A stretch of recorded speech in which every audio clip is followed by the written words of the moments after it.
से 397 जब बना दिए, 398 का टारगेट है, तो हम वही कह रहे हैं कि हम चलते हैं अहमदाबाद। न्यूजीलैंड को शायद वापस पैक कर लेना चाहिए अपना सामान, क्योंकि सेमीफाइनल वाला मैच, प्रेशर वाला मैच, यहां से क्या सोच रहने वाली है अखिल न्यूजीलैंड की? चिराग, ये 398 जो है ये टारगेट न्यूजीलैंड के लिए, ये इंडिया की जीत की गारंटी है। इंडिया मैच जीत चुका है, इंडिया फाइनल में पहुंच चुका है। इंतजार है साउथ अफ्रीका और ऑस्ट्रेलिया, कौन सी टीम होगी जिसको अगर इंडिया 12 साल के बाद वर्ल्ड कप अपने नाम करेगा। इंडिया ने बहुत अच्छा मोमेंटम सेट किया, शुरुआत बड़ी ताबड़तोड़ मिली। रोहित शर्मा की बात हो, शुभमन गिल की बात हो, और रोहित शर्मा हर बार बात आती है कि सेल्फलेस कप्तान है, अपने अप्रोचिंग माइलस्टोन की तरफ ध्यान देना चाहिए। 50 बनाए, 100 बनाए, क्यों बनाए?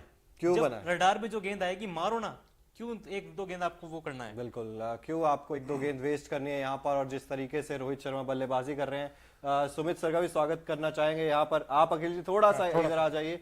और अब सुमित सर, 397 यहाँ से न्यूजीलैंड क्या सोच रही होगी? ड्रेसिंग रूम में क्या माहौल होगा कि चले वापस?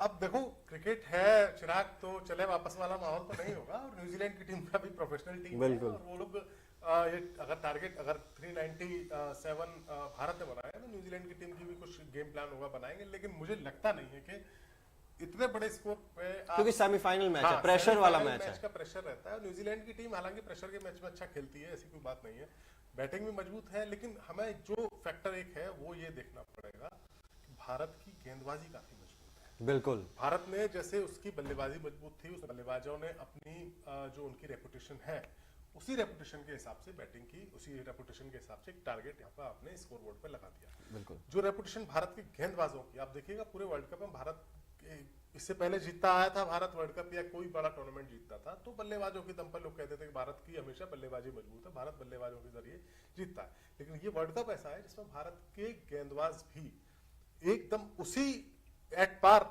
गेंदबाजी कर रहे हैं, जिस लेवल पर बैट्समैन आकर जिस अच्छा गेम दिखा रहे हैं, वैसे ही गेंदबाज भी अपना परफॉर्मेंस कर रहे हैं। तो उस हिसाब से मुझे लगता है कि भारत की गेंदबाजी मजबूत है। न्यूजीलैंड के लिए असंभव तो नहीं कह सकते, लेकिन काफी मुश्किल है। लेकिन अभी ऑस्ट्रेलिया के साथ जब मुकाबला हुआ था ना, 389 चेस करने थे, 384 या 86 बना दिए थे, एक 2 रन से मुकाबला, 5 रन से, मतलब काफी करीब लेकर गए थे न्यूजीलैंड। रचिन रविंद्र हैं, केन विलियमसन, मैं रचिन रविंद्र की बात तो खैर 565 रन बना चुके हैं, लेकिन विलियमसन इस टीम का सबसे बड़ा लीडर है। आज उनका बल्ला चलना बहुत जरूरी है। बिल्कुल, और जब आप अंडर प्रेशर बल्लेबाजी कर रहे होते हैं अखिल, तब आपके सामने अब सवाल कई सारे। आपको 398 बनाने हैं, यहाँ पर आपको कुछ अच्छी गेंदों को भी बाउंड्री के पार पहुंचाना पड़ेगा, आपको प्रेशर वाले शॉट्स खेलने पड़ेंगे। और जब आप प्रेशर वाले शॉट्स खेलेंगे तो आपकी विकेट्स जाने के चांसेस भी ज्यादा। इसी मैदान पर बाय द वे आपको याद दिला दें, श्रीलंका इंडिया का मैच हुआ था, इंडिया ने 357 किए थे, श्रीलंका को 55 रनों पर ऑल आउट कर दिया था। ये वही मैदान है, वही गेंदबाज है, वही मैदान है जहाँ पे ग्लेन मैक्सवेल ने 200 के सब कुछ पलट दिया था। तो क्रिकेट संभावनाओं का खेल है, इसमें असंभव कुछ भी नहीं है।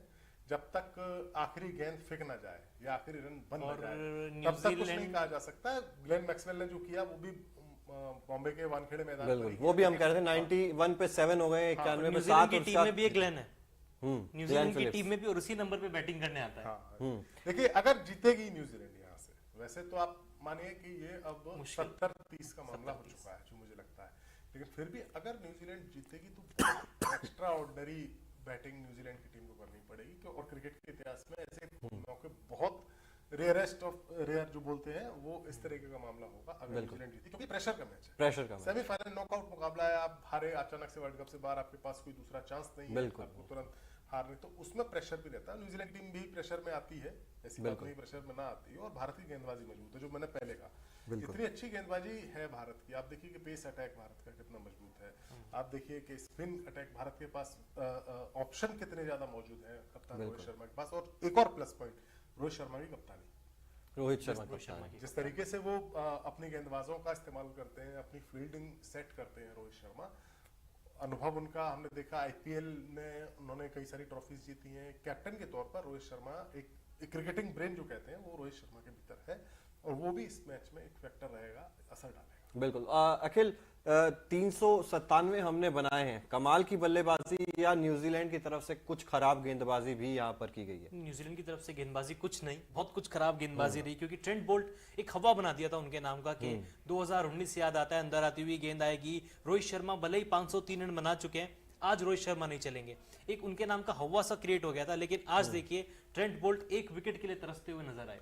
ट्रेंट बोल्ट नहीं, देखो इसको बहुत कुछ जो टेम्पो सेट होता है ना, आप रोहित शर्मा भले ही 50 नहीं मार पाए है ना, 50 से कम रहे, कई सारे मैचेस में उनके साथ यही हुआ है, लेकिन शुरुआत में जो हवा होता है गेंदबाज का, उस हवे को उन्होंने खत्म किया। उस हवे हर मैच में लगभग हर उन्होंने मैच में हवे को सेम उन्होंने आज, ठीक है उस आदमी को नहीं उनके मन में आया कि मुझे 50 बनानी है या 100 बनानी है। कई खिलाड़ी होते हैं जिनके टारगेट होते हैं कि 100 तक लगाना है, कई खिलाड़ी ऐसे भी होते हैं जो केवल खेलने के लिए आते हैं कि हाँ मुझे प्रेशर हटाना है, क्योंकि अगर शुरुआत के ओवर में 10 ओवर में अगर यही ट्रेंट बोल्ट और जो दूसरे गेंदबाज थे अगर इसी शुरुआत में 2-3 विकेट अगर ये संभल के खेलते रन बनाने के चक्कर में, हो सकता है 1-2 विकेट गिर जाता, तो ये जो 397 है ये हो सकता है 197 हो जाता, हो सकता है 225 हो जाता, हो सकता है 240 हो जाता।